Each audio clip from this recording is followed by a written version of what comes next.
I just stuck a bull. This bull has been sounding gnarly, nasty. On my right, there's two bulls fighting. I can see them going, their bodies moving back and forth between the trees. And then all of a sudden I hear this. There's another bull right there. Walking through his aspens. I shot him. You didn't hear that? No. We both just shot the same bull. You shot him first. He shot him first. Oh my gosh. What a heck of a pursuit, dude. All freaking day.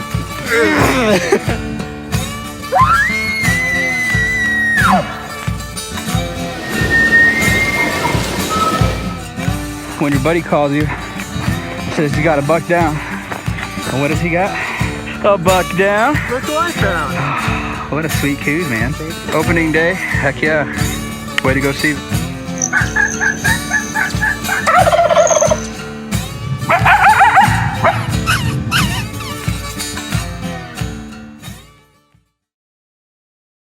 Arizona Archery Club is a premier partner with BowhuntingAZ. When it comes to attention to detail and a fiery passion, Arizona Archery Club brings it all to the table. With all the latest bows and archery equipment, you can demo every single model in person, free of charge at their demo room. Walk through the process with an experienced bow tech and see which bow is right for you without the sales pressure. Their indoor archery range offers air-conditioned lanes with standard or 3D targets available. When you visit, be sure to mention you're a listener to the BowhuntingAZ podcast. Let's all support local. Conquering your own dark mountain is no easy task. The backcountry requires grit and determination. Having quality supplements like Dark Mountain's Kodiak pre-workout, whey proteins, and nourishing recovery are all an essential part of your success in the journey to harvest from the land. Dark Mountain is a 2% for conservation company because they know that with a collective effort, we can cherish these resources for a long time to come. Use promo code BowhuntingAZ20 for 20% off your order. Afflictor broadheads are cutting to the core of broadhead technology. With both expandable hybrids and fixed broadheads, you have an arsenal available for any hunting need. Team BowhuntingAZ has placed our trust in Afflictor as our exclusive broadheads to hunt with. Check out Afflictor's selection over at afflictorbroadheads.com. Built mountain tough, Scree Gear offers hunters the highest quality clothing for affordable prices. With patterns designed by military concealment specialists, Scree Gear brings you closer to the game without being detected. With every climate in mind, Scree Gear hosts a huge selection of clothing for all the terrains of North America and beyond. Check out Scree Gear today at www.screegear.com. Use promo code BowhuntingAZ for 15% off your first order. Too many of us feel at a loss when it comes to storing or displaying our bows. Rax has the answer. With many of the major bow brands available or even the option to have your own custom racks made. This is hands down the only way to show off your setup. I even prefer to have a mini racks for my Euro mounts.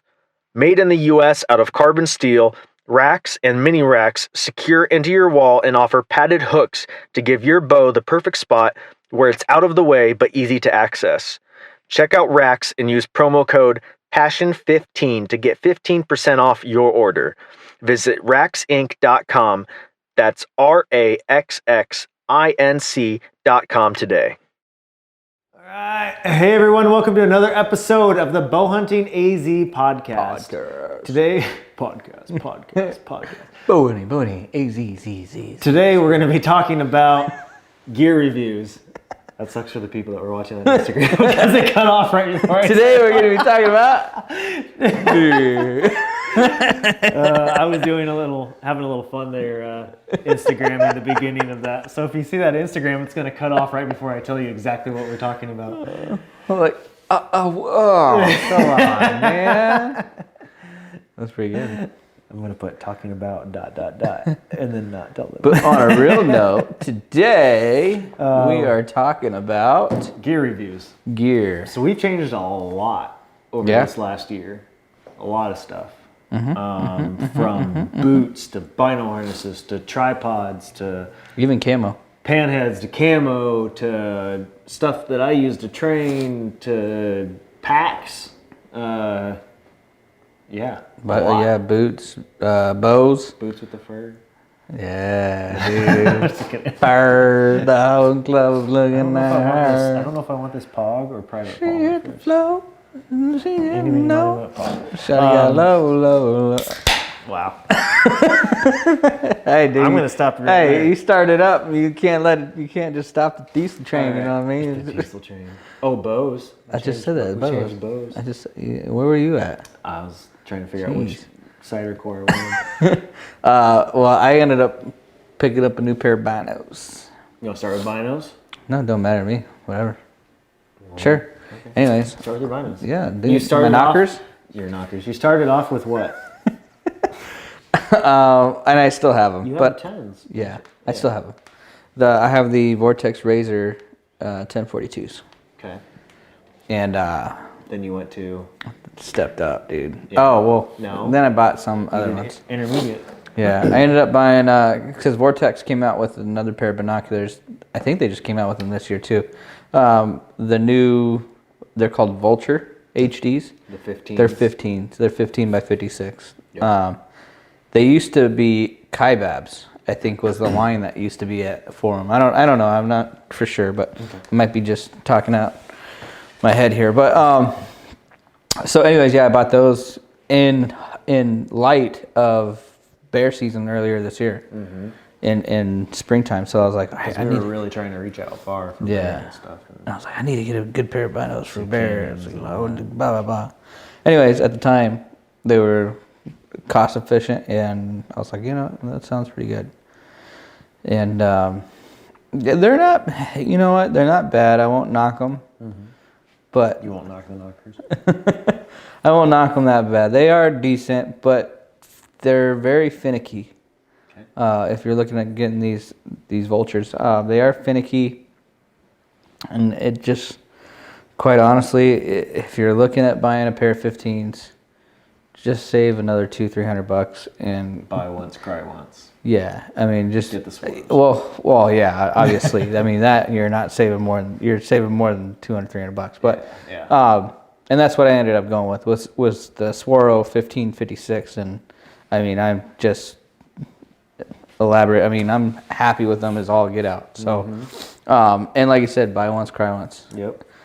And but no, even then, I would say realistically save up $200-300 more, and get their better line of their higher powered. They have a Kaibab that has their like a 1850s but their quality is even better though. It's just a lot better. Or get the Loophole even makes a pretty good pair of 15s for the price of them. I think you can get better quality if you just pay a little bit more, instead of just settling. But anyway, so yeah, binos, I had the 1042s, and in the razors, I still have them, and I will still keep them probably for elk season if I ever get drawn again for that, whatever, close quarters on the woods, something like that. Turkey would be good. Turkey would be great. Definitely have some. Anywhere in the tall pines if we're trying to do ambush hunting or just on the go type hunt, but otherwise. I'm still running my original pair. Yeah. My 12 by 56. And 12s by Diamondbacks.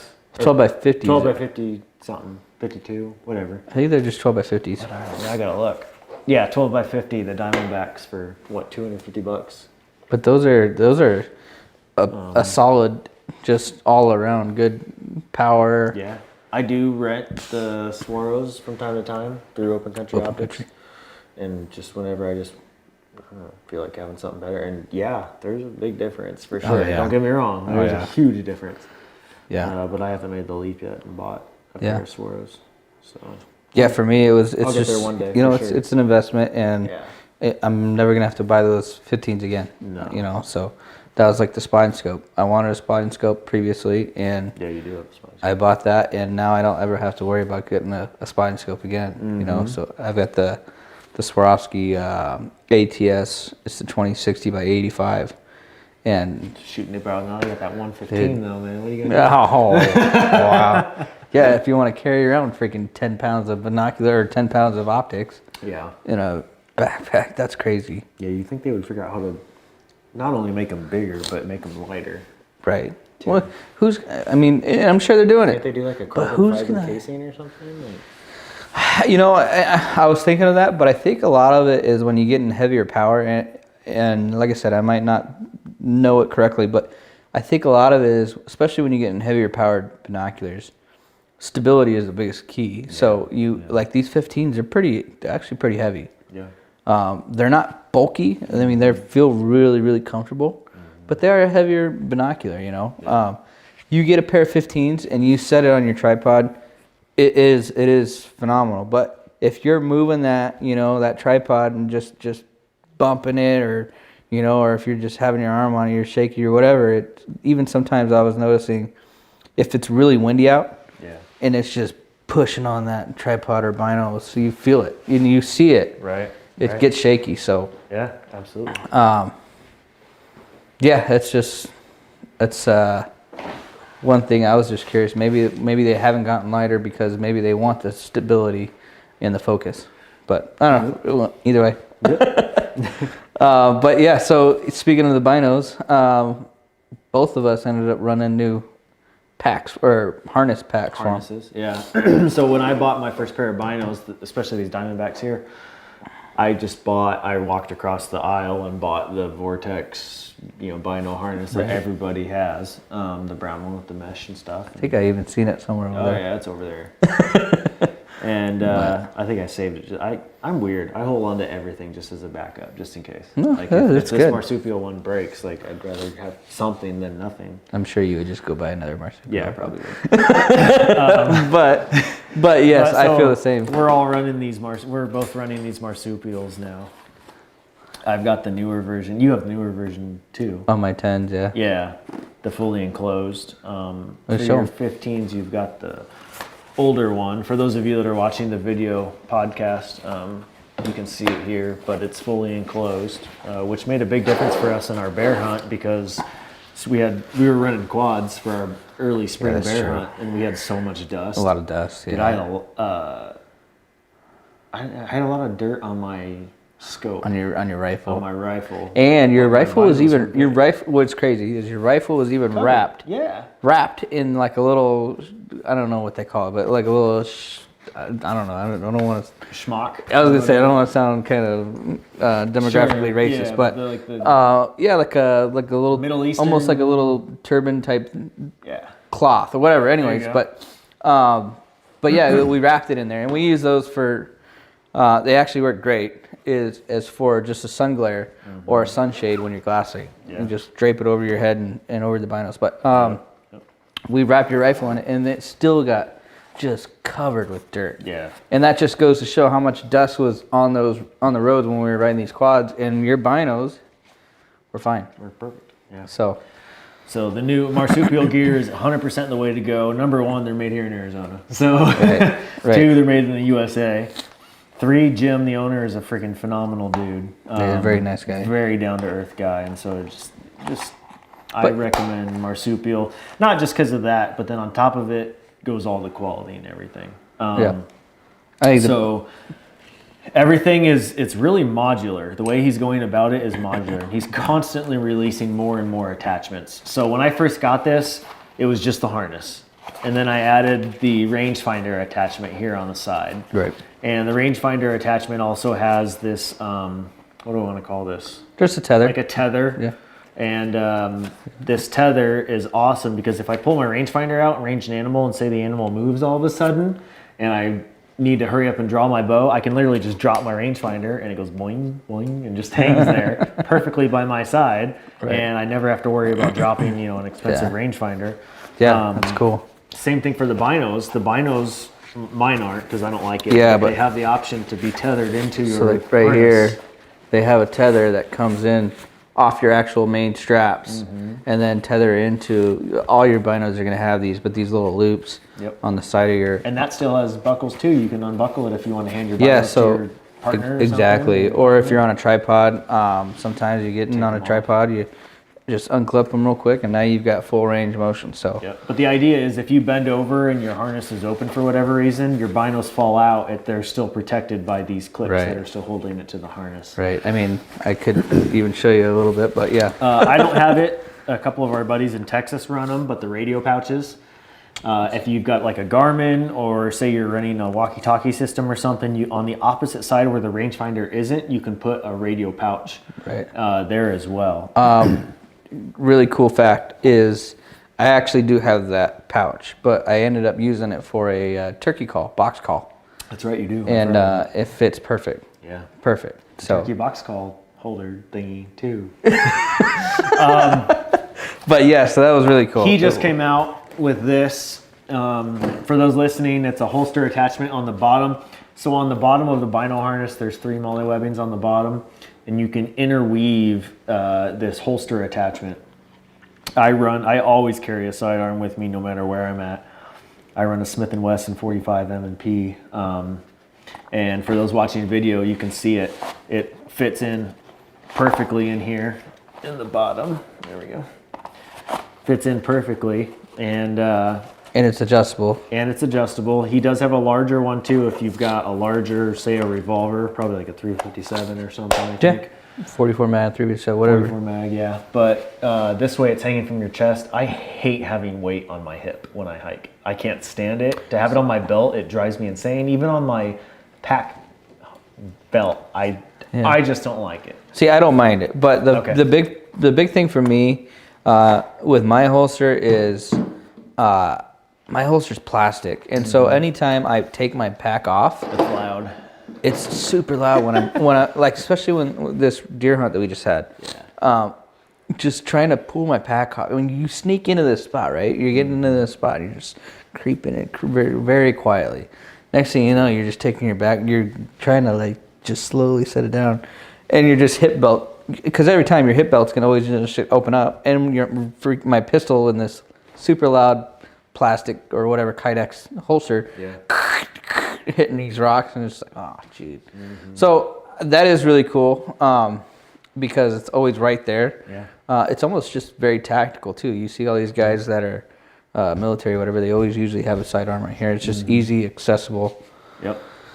And it's secure too. I jumped I did an Instagram live the other day where I put it on, and dude, I was like flailing everywhere. I was trying to get my gun to fly out, and it didn't. So I think what would be cool is Marsupial also came out with a thing where it's a pack attachment. So instead of running these straps over your shoulders, they actually have these clip attachments that hook up to your shoulder straps of your backpack, whatever pack you're running.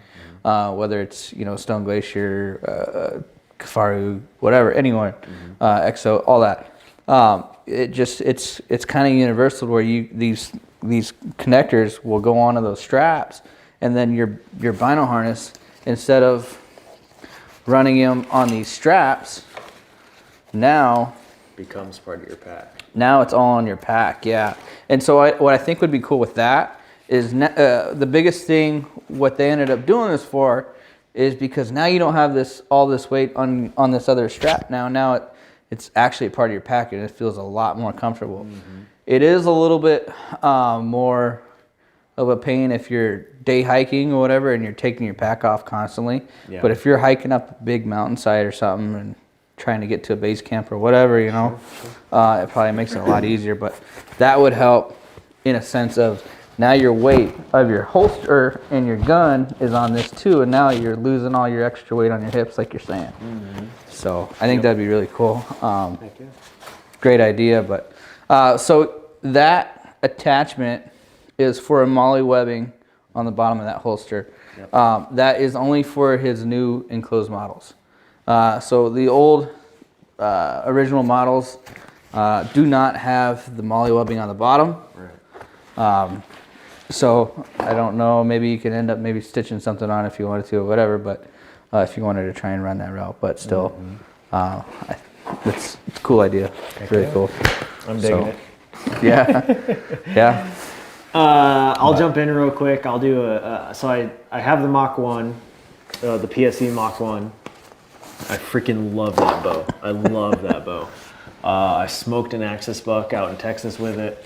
And I saw them come out with the 2021 Expedite NXT, and I was like, dang, I want that. So I jumped and got the Expedite NXT, which is a non-carbon bow. And obviously the Mach 1 is carbon. The stealth, Carbon Stealth Mach 1 is carbon. And I'm kind of doing a comparison of the two. And I'm like, each one has their own perks. I don't think one is better than the other. Okay. I really do love, though, I'm falling a little bit more towards the NXT. The Expedite, you mean? Yeah, the Expedite NXT. I like it just a little bit more. Okay. Why do you think that? So I feel like there is a little bit less vibration when I shoot. Okay. I don't know why. I feel like the Mach 1 can potentially be a little more squirrely. I think it might be a little bit because it's a lighter bow. I think so. I think it's so light that I think there's a detriment to being too light. Yeah, but I feel like having something a little more weight in your hand, something to absorb a little bit more. I think there's just something to it. But at the same time, though, if you go too heavy, like for instance, me personally, if I shoot a Matthews, and I've tested your Matthews and stuff, or tested Matthews at the shop, I hate them. They're so heavy. They're so heavy, and I can't stand it. It drives me nuts. I see. So for me, and this is your opinion. This is your comparison here. But for me, I don't mind that heaviness. Like when I was shooting that Matthews, for me it was just awesome and dead on because that heaviness for me helps with stability. So. Yep. So I shot the NXT. Really loved it, and I've been shooting it a lot, and I'm like stupid accurate with it. I think, and I don't know. Maybe we could try it one day. But I think if we loaded your Mach 1 down a little bit more, you would probably like it. You think so? Oh yeah. Maybe you're right. Yeah. If you add a little bit more, some weighted stabilizer. Yeah. Maybe front and rear, because you're gonna. If you add it to the front, then you're gonna be really front heavy. You know, one thing I'm learning too, and that I'm considering is counterweighting my quiver. That's what I do. Because the wind catches your quiver a lot. Oh yeah. And so if you're out there in the field and you're gonna take a shot and you've got 4 arrows on your quiver, one on the bow ready to shoot. Yeah. The wind's going to catch it. You might want to counterweight that quiver a little bit. And that's previously you would always make fun of me with those little side things that I would always have. But that was a big thing for me because you go and pull back a bow, right? All right, and you got, like you said, you've got this quiver just fully decked out with all your arrows, everything.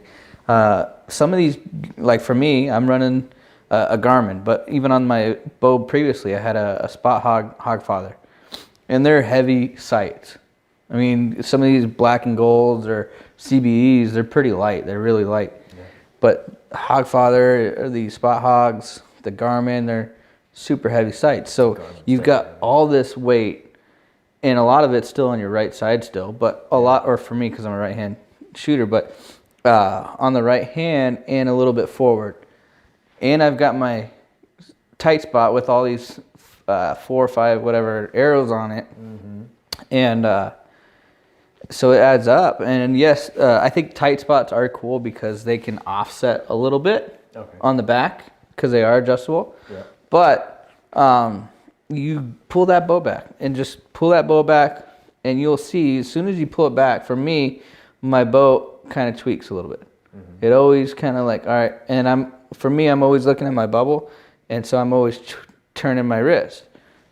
And so for me, at that point, it's like, all right, well, you need to level it out. So put a little sidebar mount on it or whatever, and put a extra little bit of weight. It doesn't have to be a whole bar, Sure. But for me, like putting a little stubby stabilizer with some weight on it, and that made a ton of difference. Heck yeah.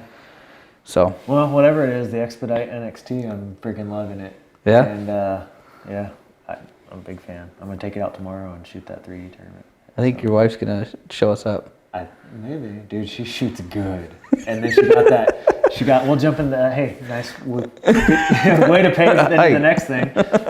Releases, types of releases. Yeah. we've kind of been fidgeting around. So I have, for I'm gonna sure. eat some humble pie for a second. Took my wife on a date night. Okay. Went to the archery shop and was shooting, and was talking a bunch of smack. You know, I'm shooting my NXT. I'm like drilling X's and stuff, and then with my trigger release. And then she sees somebody shooting with a not a hinge, a thumb release. She's like, "Oh, like, can I try that?" So she tries it and she loves it. So I buy her one, and she's shooting the rest of the night with it. And I was like, "Oh, I can't shoot with those." Blah, blah, blah. You know, I'm just talking smack. And I show her by example. I'm like, "Oh, I'm going to show her how terrible I am with this." And I go and I pull it back, anchor, and I just freaking drill an X. And I was like, "Huh." Which is funny because when I first started shooting archery, that was the release that I started with, was with the thumb release. And so I'm like, maybe I should go back. So I might go back to one soon.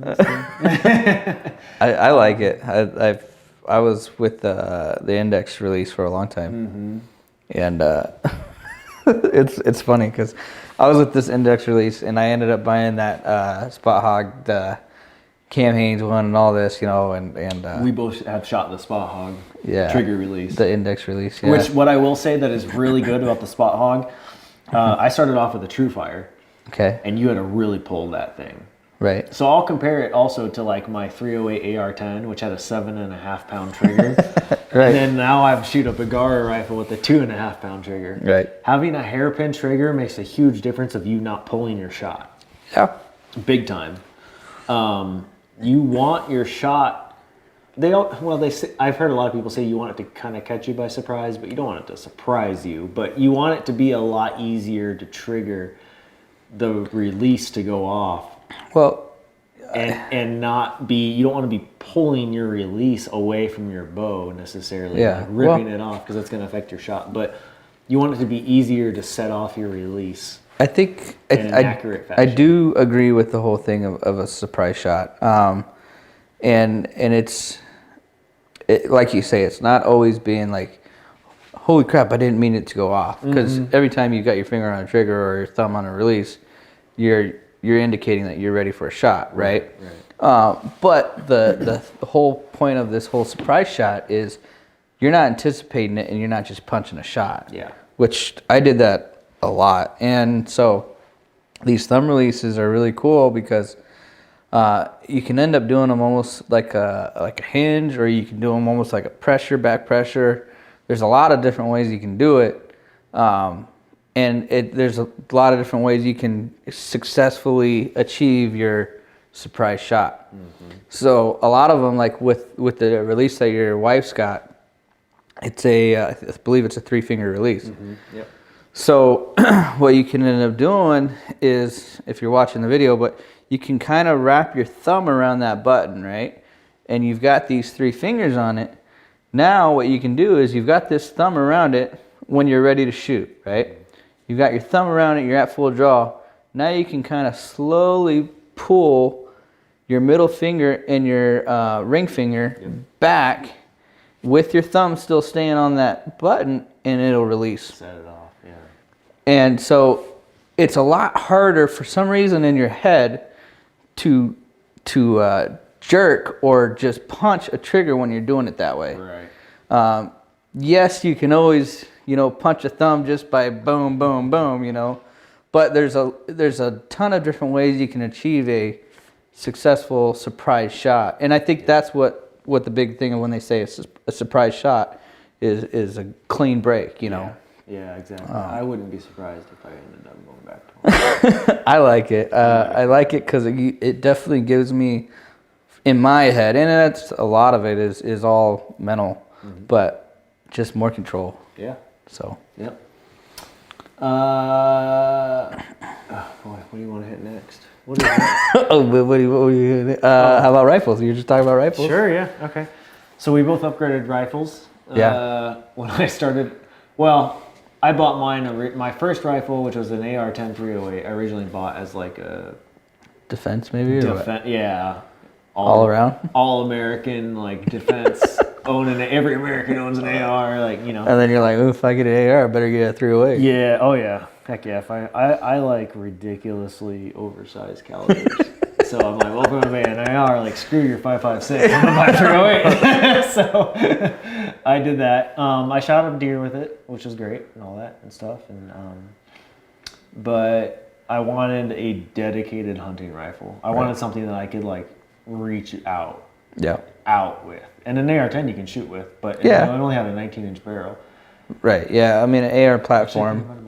A lot of the gas guns, you can, but it's super hard. I wanted a bolt action rifle. And a lot of gas guns, which meaning ARs and all this, they're really, really hard to actually pinpoint accuracy. Right. So bolt action is the way to go if you're trying to get accuracy. But so you went out and you got one first. Actually, you bought a. Yeah. So I ended up buying the. It just came out actually the week before I bought it, but they ended up coming out with the Meat Eater Weatherby Vanguard, and it was really cool. They did a lot of upgrades on them. They did a spiral fluted barrel, which is cool, and then they ended up doing a fluted bolt and drilled. Right. So it was really cool. Super lightweight gun, super lightweight gun. I think it comes in at 5.3 pounds. It's extremely light. Yeah. Really light, which is another key factor when you're looking into buying a rifle, especially if you start thinking of getting a higher power bullet, like a 300 Win Mag, and you're trying to buy a 5-pound rifle. Yeah. I think it's tough. I think it's a little too light. It is, and it was really hard to try and accurately. Maybe there's something. Maybe we're seeing something. That's what I said. Maybe if you weighed it down, you know, but. It was really hard to accurately shoot that rifle. You for also me. said it hurt too. The first time we you were out, you're like, dude, I wouldn't want to shoot this all day at the range. Oh heck no. Yeah. Yeah, I went and tried sighting it in the first time I got it, and every time I'm on my bipod with it at the range, I'm shooting and thing just lifts up, and there's no way you're staying behind your scope on this gun, just tacking a target. There's no way. Yeah. It's insane. So I ended up buying a muzzle brake because I actually liked the gun, but because it's still really light, and that made a ton of a difference. Yeah. So I actually went and was trying to get the same rifle as you. Yeah. And they were out, and they're like, "Good luck finding one anytime soon." Like weeks, you know. And like I said, because it came out, they had other calibers in stock, but it's like, I'm not buying a 308. I just had one. Right. I want something that is like, if I shoot it, it's gonna drop whatever is. I think you were calling me. You're like, oh, what do you think about the 6.5? Yeah, I was like, nah. I was close. I remember you called me about it. You're like, what do you think about the 6.5? I was like, what? And the guy behind the gun counter was like, well, he's like, what about these Bagaras? He's like, this one's actually on sale right now. He's like, check it out. He's like, in my opinion, he's like, I think it's equally as good as the Vanguard, you know, whatever and stuff. He's like, check it out. So he pulls out this Bagara B14 or whatever and shows it to me, and I like feel it, pick it up, and I'm like, damn, this thing's nice. This thing's way nice. And I pulled the trigger, you know, 2.5 pound trigger, and I'm like, oh yeah. Yep. So I was sold. I bought it, and dude, I love it. I freaking love it. Yeah. It's got a heavy barrel too. It's not a heavy gun, but when I say a heavy barrel, it's got a bull barrel with them. Oh yeah. So. Yeah. It's threaded. Yeah. I can put so you could actually throw a muzzle brake too if you wanted to. I just sighted it in not too long ago, and I had like 3 shots that were like a dime spread, like stupid accurate. So yeah, I'm all about it. And honestly, I feel like it kicks a little bit less than my 308 AR-10 did. Because I can shoot that. I'll happily, and you're a lot more stouter than I am too. Right.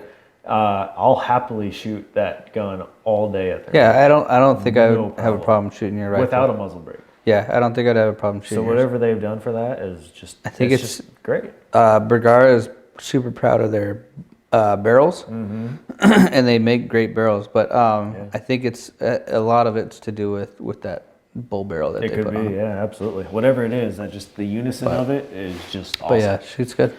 I'm super pumped with it. So, yeah, so we ended up both making the plunge and grabbing 300 Win Mags. 300 Win Mag for the win. And when I was buying my muzzle brake for it, I was trying to find one that, because the Weatherby Vanguard's got a pretty small barrel. It's not a huge, big bull barrel, right? So I wanted a muzzle brake that's not freaking obnoxious, and you're like a 50 cal muzzle brake on a rifle, you know? So I wanted to try and find one that was cool and that was sleek and wouldn't be like just a pine cone on the end of a freaking rifle. Right. I found this company, and it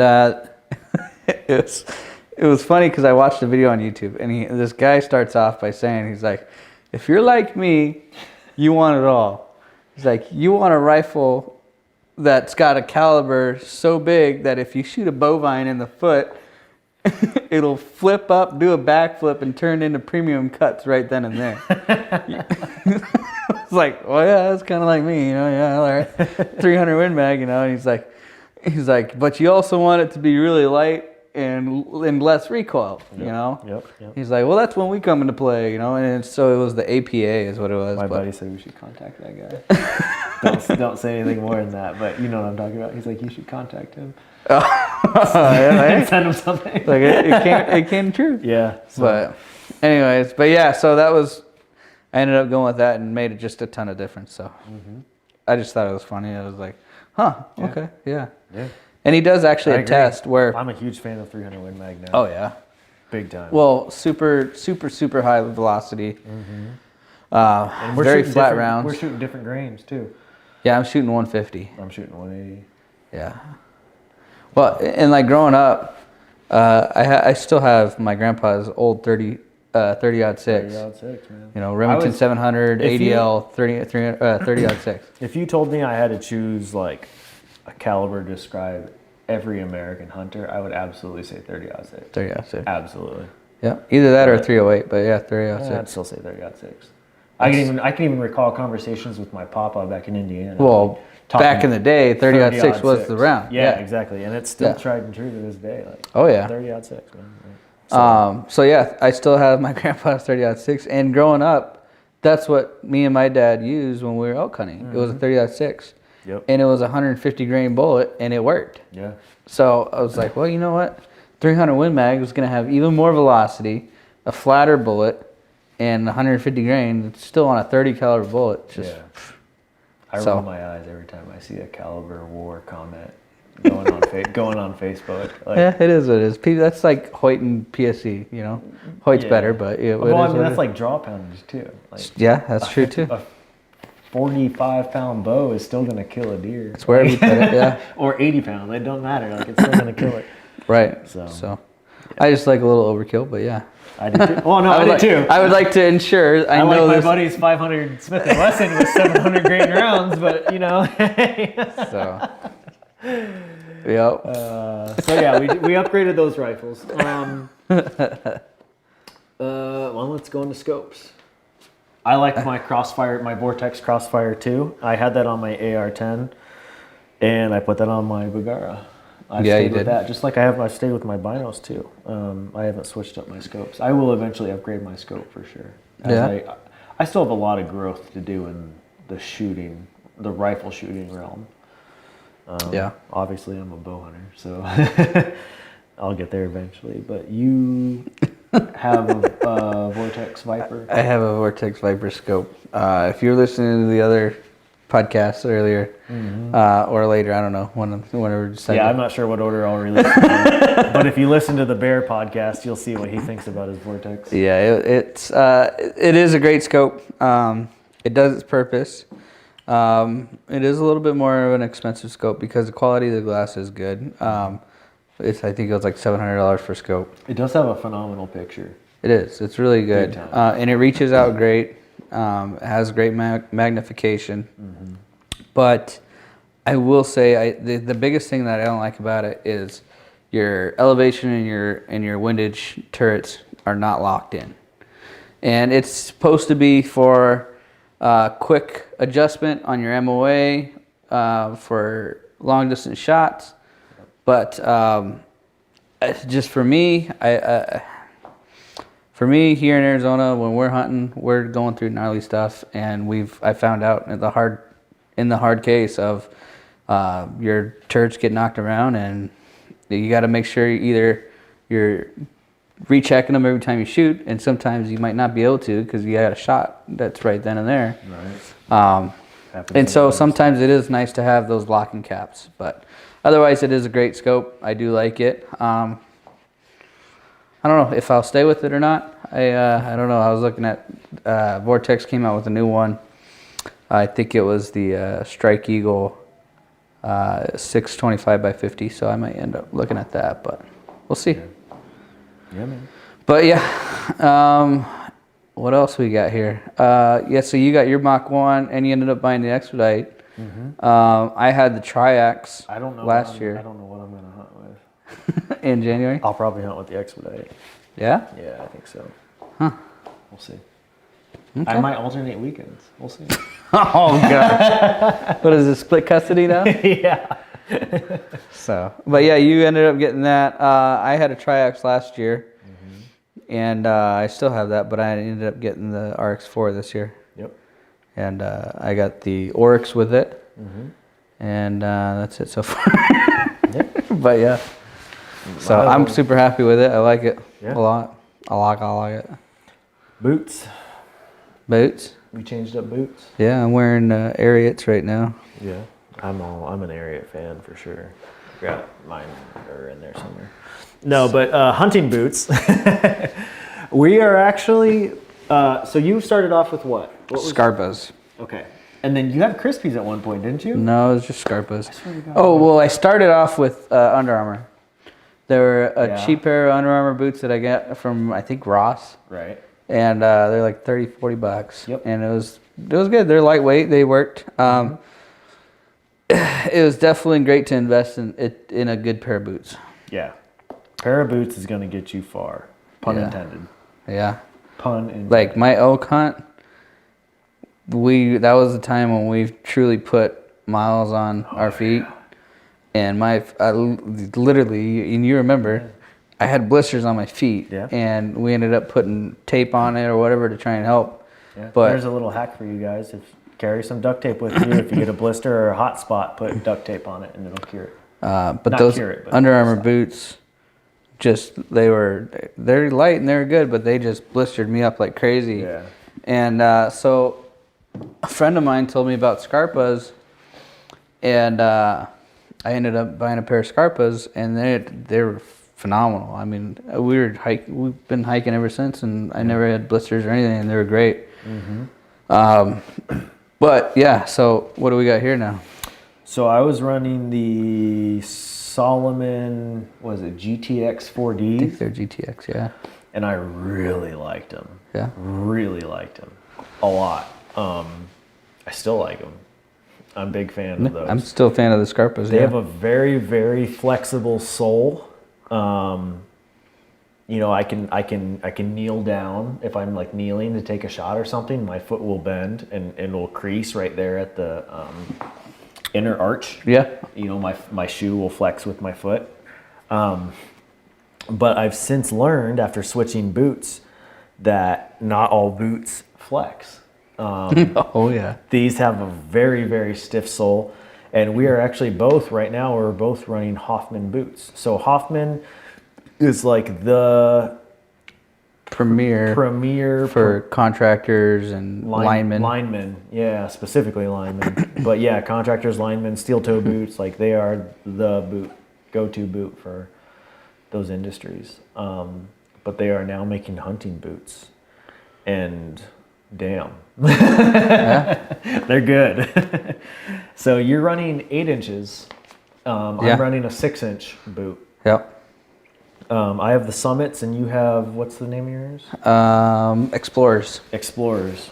Yeah. I think the only difference, the tread pattern is a little different on the bottom. The tread pattern is a little different. Sure. These are a little bit more of a flexible material on these. On the upper part. On the upper part of them. But these rubber outside insulators, waterproofing, all that, is still the same. Mine, you can see almost a little bit of a fabric Yeah. So look to the outside upper part, while as the upper part of yours look more like a leather. they are. Yeah. And so I think the biggest thing about that is these Explorers are more of a mid to late season insulated boot. Right. Where those are more of a non-insulated boot, but they do seem to have a little bit more flexibility, I think. A little bit. Not much, man. But even so, you're talking about these soles being super stiff. The soles are big time. How do you like that, or do you like it? At first, I was like, "What the hell?" Like, I can't bend my foot. Because you've been running these Solomons that are super flexible, right? Correct. Yeah, and I do tend to typically walk on my toes. Okay. I'm very much like not, put my weight. Okay, yeah. I very much my weight on my toes.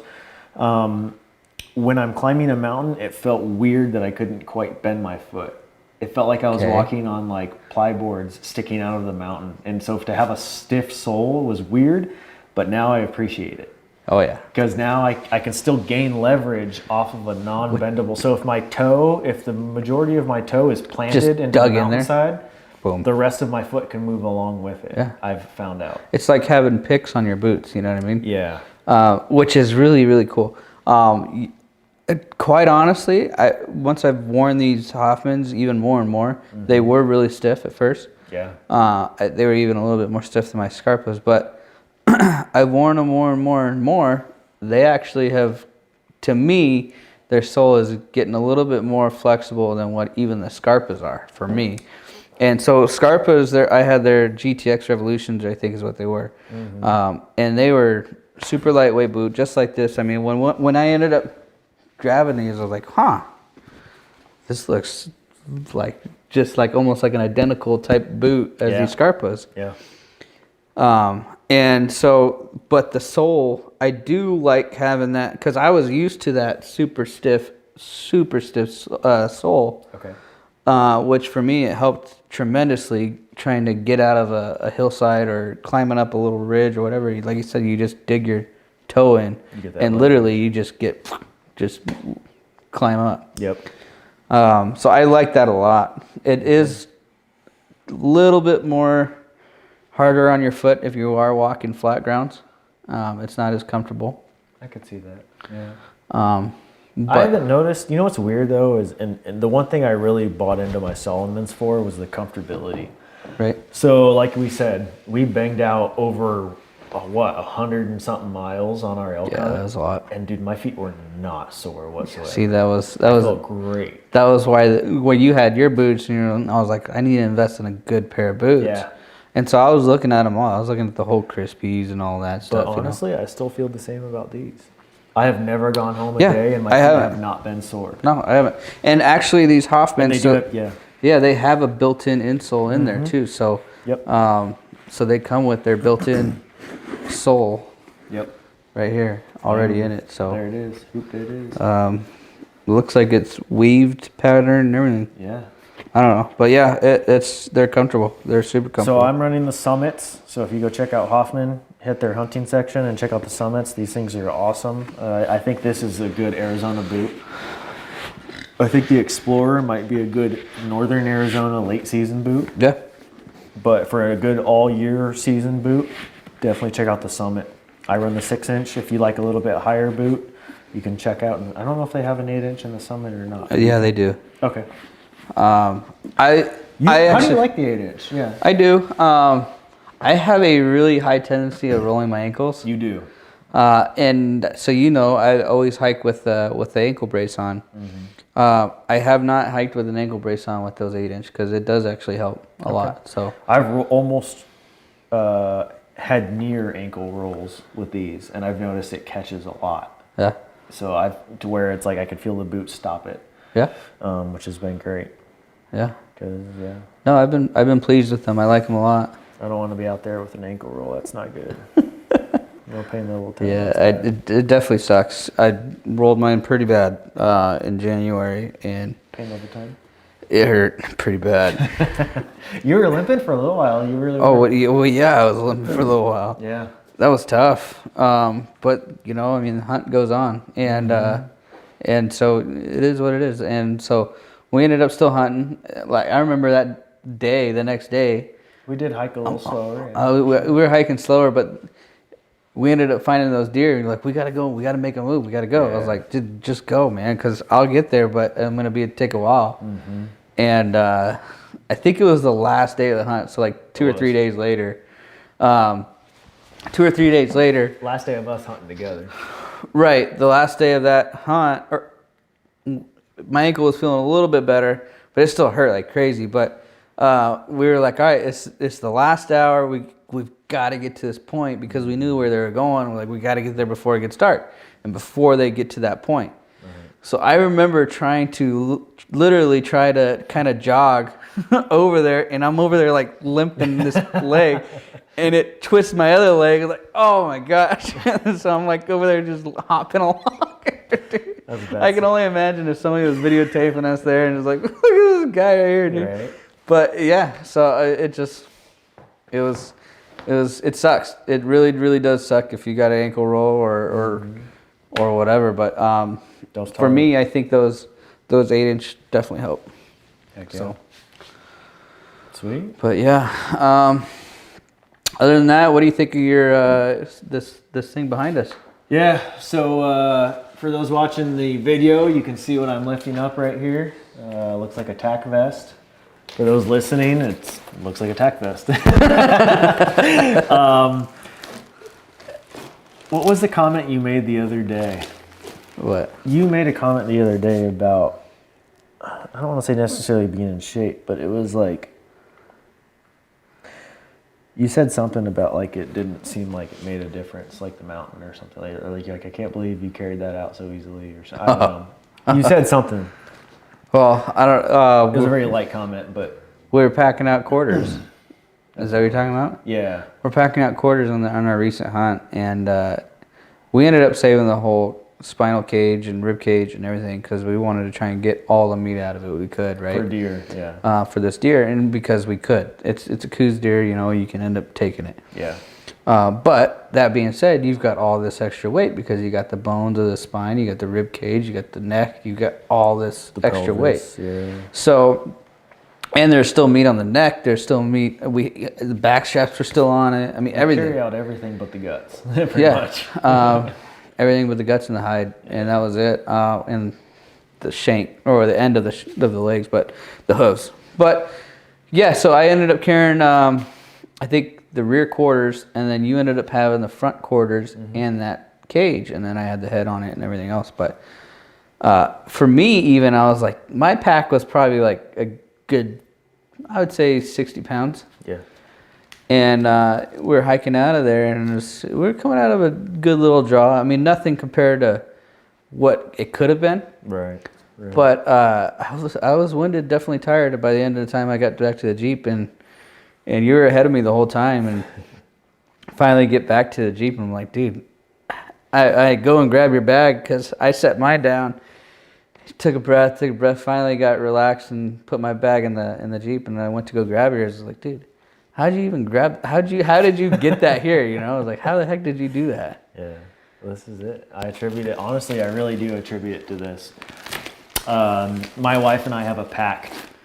So she walks the dog Tuesday, Thursday, Saturday, and I walk the dog Monday, Wednesday, Friday, and Sunday. And so when I walk the dog, I throw on this weighted vest, and you can put, this is from Dark Mountain. They are the supplement company that we work with. They do all our pre-workout, they do our hydration, the recovery, they do our grass-fed protein. And so they decided to come out with a weighted vest, and it's got steel plate weights in here. And so I've got a couple on each side here, and then I've got the vest, and it's got pockets in it and stuff. So I'll throw my phone in. I had my phone on. Actually, I ran with it this morning. Threw my phone on, music, take the dog for a walk. Actually, I run them. Then I run them up one green belt here. There's a park over here. I run them across the park. I come down the other side of the green belt, and then I go down the long sidewalk of when you're driving towards my house. Right. Go down the long sidewalk, and then I come back right here, back at the beginning of the other green belt. And I'll run with this vest, and dude, like the pain, it's a good pain. I'm one of those weird people that likes pain, but the pain that I feel from it is good, and I've noticed it makes a big difference. Before all the gyms closed and all that BS happened, I used to throw plate weights, kind of like what's behind here, on my pack, and I would do Stairmaster. So this is kind of like mitigating that, basically. And so since I can't do the Stairmaster because I don't have one, this is my, sub for that, basically. And so I'll run, and I hate running. I can't stand it.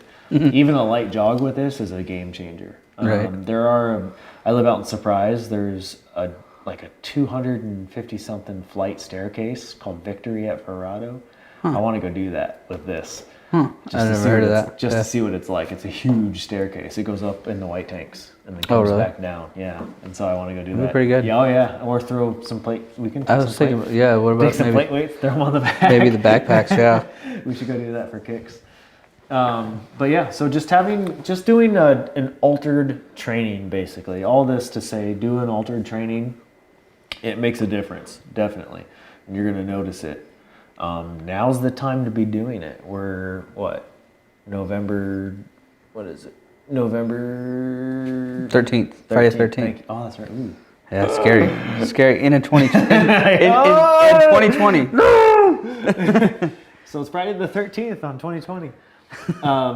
But now's the time to be doing that if you wanted to start training for December, for OTC January, hunts, yeah. OTC. If you're already tagged out for 2020, January is what you're looking to. If you haven't tagged out in 2020 yet, you've got a couple of weeks in December to try and get it done, right? And pull it back to back if you want to try and do that. But now's the time to be training. You've got a month. I would train for like 2.5 weeks, take a week off, and then hit season.